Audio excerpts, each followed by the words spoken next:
नमस्कार दोस्तों। और मैं आज आपके लिए एक बहुत इम्पॉर्टेंट वीडियो लेकर आई हूँ। और बहुत कॉमनली पेशेंट्स मुझसे ओपीडी में जब मैं उनसे बात करती हूँ तो मुझे ये एहसास होता है कि पेशेंट्स को गठिया के अलावा और भी कई प्रॉब्लम्स हैं जो शायद वो घर पे या फ्रेंड्स के साथ पूरा अच्छे से डिस्कस नहीं कर पाते हैं। तो आज हम इसी टॉपिक पे बात करने वाले हैं और ये बहुत इम्पॉर्टेंट है, मेंटल हेल्थ एंड आर्थराइटिस। आपके दिमागी संतुलन या आपके ओवरऑल मेंटल स्टेटस का कैसे आर्थराइटिस जैसी बीमारी आपको इफ़ेक्ट कर सकती है या मेंटल हेल्थ पे आपका उसका क्या असर हो सकता है, आज हम उस टॉपिक पे डिस्कस करेंगे। बहुत इम्पॉर्टेंट टॉपिक है दोस्तों, इस वीडियो को ज़रूर अंत तक देखिएगा और अपने फ्रेंड्स के साथ में इसको ज़रूर शेयर करिए। मेरे चैनल को सब्सक्राइब करें ताकि ज़्यादा से ज़्यादा लोगों तक हम आर्थराइटिस रिलेटेड अवेयरनेस को और आगे फैला सकें। शुरू करते हैं आज का topic, mental health and arthritis. क्या होता है कि आर्थराइटिस के पेशेंट्स मोस्टली 10 में से 9 फीमेल्स होंगे। और क्योंकि ये बहुत लंबी चलने वाली बीमारी होती, क्रॉनिक इलनेस जिसको कहते हैं, कई बार तो लाइफ लॉन्ग होता है डिजीज़ की भी, ज़िंदगी भर जैसे बीपी डायबिटीज़ की कोई दवाई खाता है वैसे ही आर्थराइटिस की भी दवाइयाँ खानी होती हैं और दवाइयों का खर्चा भी ज़्यादा होता है। और टाइम टू टाइम आपको कोई रोमेटोलॉजिस्ट या कोई भी आपके जो भी फिजिशियन डॉक्टर है उनके पास जाना पड़ता है और ये चेक करवाना भी पड़ता है ब्लड टेस्ट के द्वारा कि कोई दवाई का साइड इफ़ेक्ट तो नहीं हो रहा है, आर्थराइटिस कंट्रोल में है या नहीं है। तो रूटीनली आपको ब्लड टेस्ट भी करवाने पड़ते हैं और साथ ही साथ में काफ़ी कुछ अपनी दर्द और अपनी मेंटल फिज़िकल कंडीशन के कारण हम घर में शायद उतना कंट्रीब्यूट नहीं कर पाते हैं जिस तरीके से कोई और नॉर्मल पर्सन जिसको कोई गठिया नहीं है वो घर की एक्टिविटीज़ में और घर वालों के साथ में जिस तरीके से वो रिलेशन मेंटेन कर सकते हैं उसमें कहीं ना कहीं हिंड्रेंस आता है।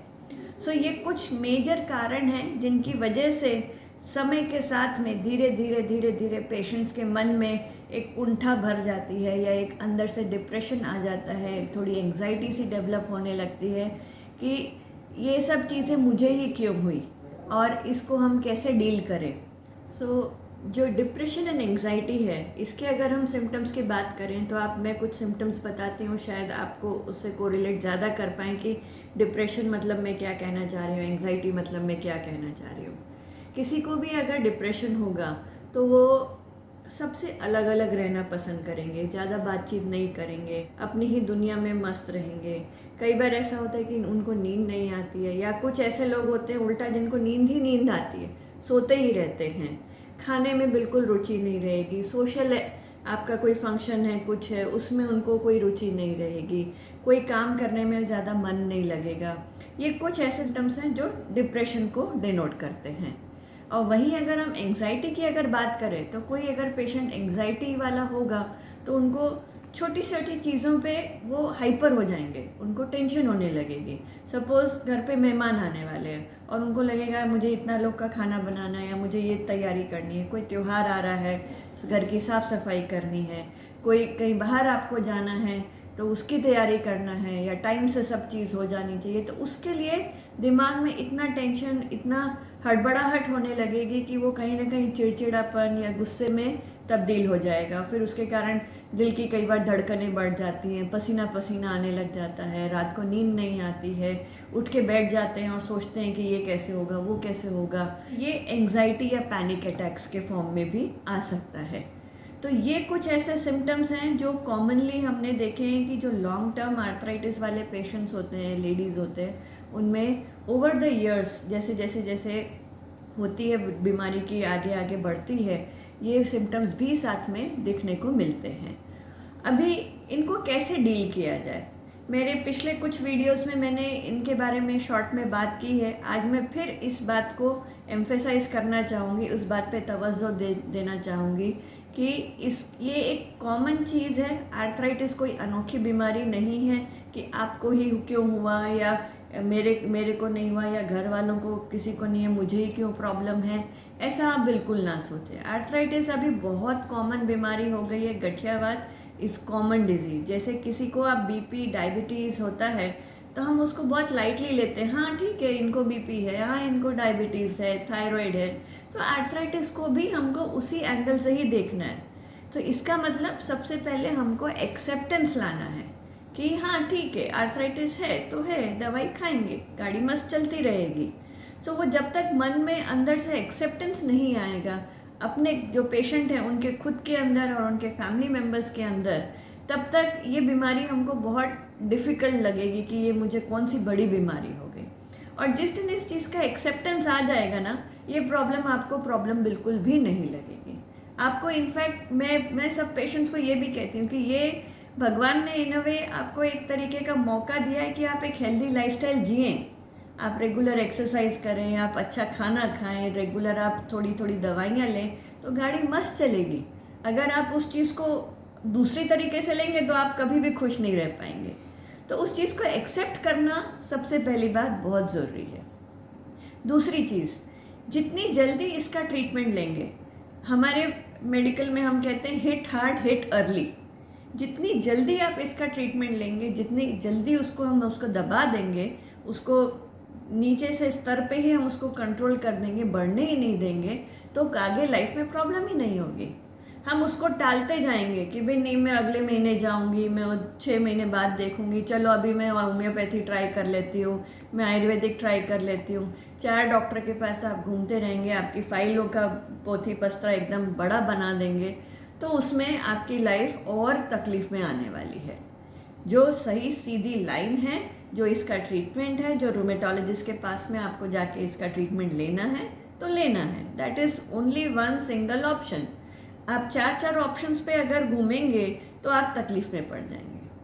तो सबसे पहली बात कि आप इसको एक्सेप्ट करें कि आपको ये डिजीज़ है और उसका जल्द से जल्द आप ट्रीटमेंट शुरू करें। आधी प्रॉब्लम आपकी यहीं पे ख़त्म हो जाती है, कोई दिक्कत नहीं आएगी फिर आपको, अगर आपने ये 2 चीज़ अपनी लाइफ में अपना ली। दूसरी बात आती है प्रॉपर अच्छी सी बैलेंस डाइट लें। मैंने एक डाइट पे पूरा वीडियो बनाया है डिटेल में कि आर्थराइटिस के पेशेंट ने क्या खाना है क्या नहीं खाना है।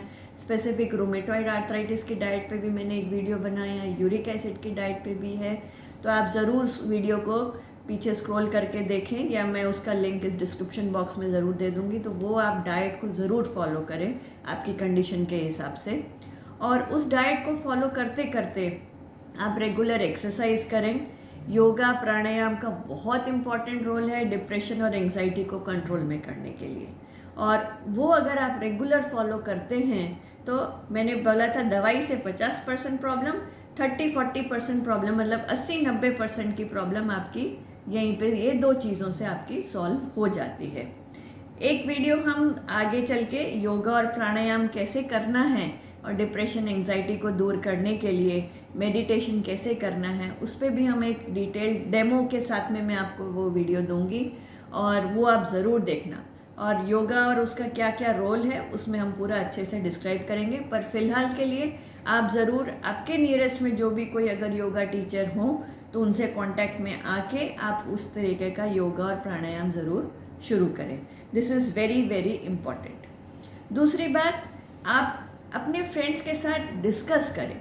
बहुत लोगों को मैंने देखा है कि उनको छुपाना अच्छा लगता है, कि मतलब हमको ये बीमारी है उनको बताना, एक्सेप्ट करना उनको अच्छा ही नहीं लगता। पर मुझे लगता है इसमें छुपाने वाली क्या बात है। आगे वाला आपके लिए दुआ ही करेगा ना, आपकी भलाई के बारे में ही सोचेगा। आपको ऐसा नहीं करेगा कि भाई इसको ये है इसको दूर रखो, ऐसा तो होता नहीं है।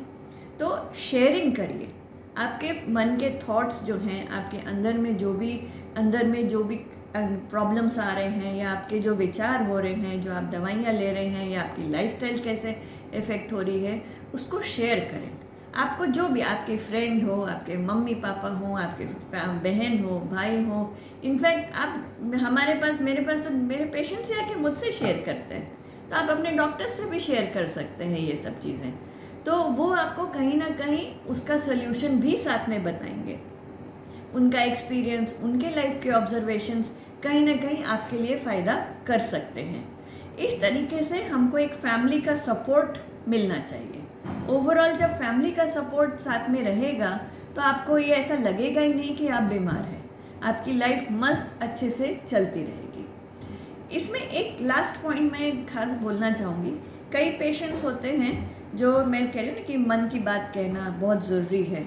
कई पेशेंट्स ऐसे होते हैं जिनको अपने एक आत्महत्या कर लो, सुसाइडल टेंडेंसी इस टाइप का भी आता है। इतना सिवियर टाइप का डिप्रेशन आने लगता है कि उनके मन में आता है कि मैं जी क्यों रही हूँ, मेरी ज़िंदगी बेकार है, मुझे जीने का कोई हक नहीं है। ऐसे फीलिंग्स भी आने लगते हैं।